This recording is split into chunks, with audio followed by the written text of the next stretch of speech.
Hello, I'm Sugar and I'll be your raid leader today. This is a basic guide to Council of Blood and Castle Nathria.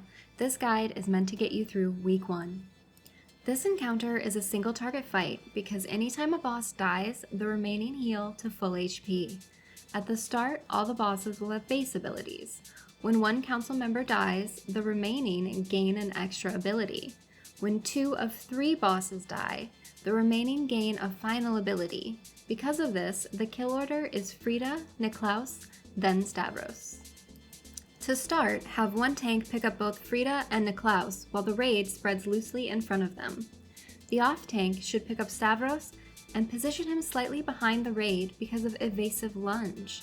Stavros will teleport behind his tank and then charge. Never be between Stavros and his current tank.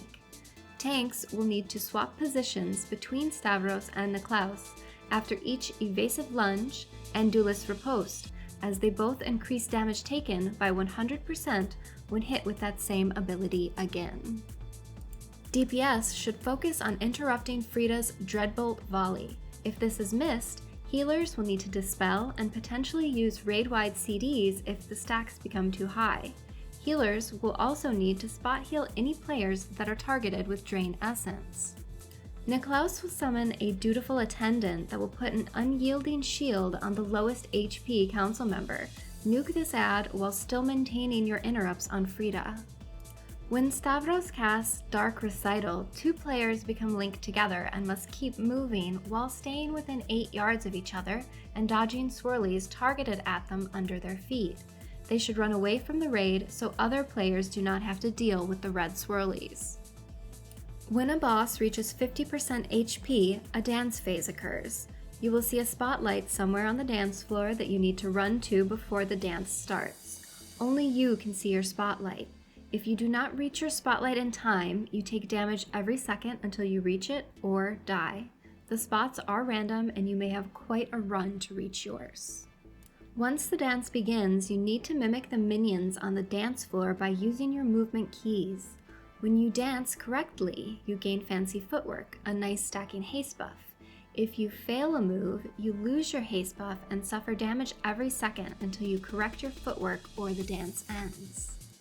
After the dance is complete, finish off Frieda.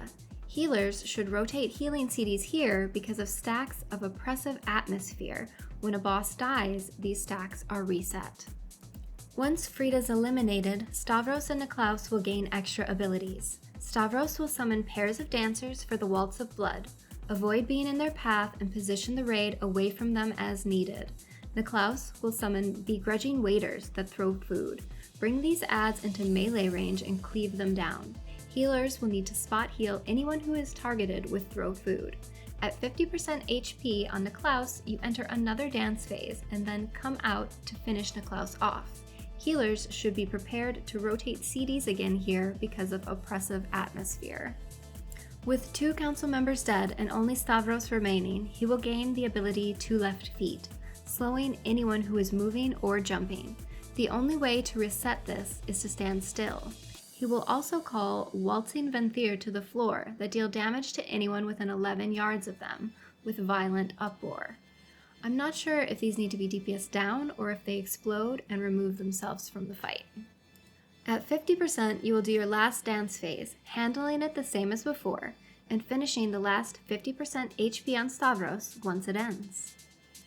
Hero timing is flexible in this fight. I would look to save it for a sub 50% phase, or if your raid is becoming overwhelmed with the extra mechanics in earlier phases.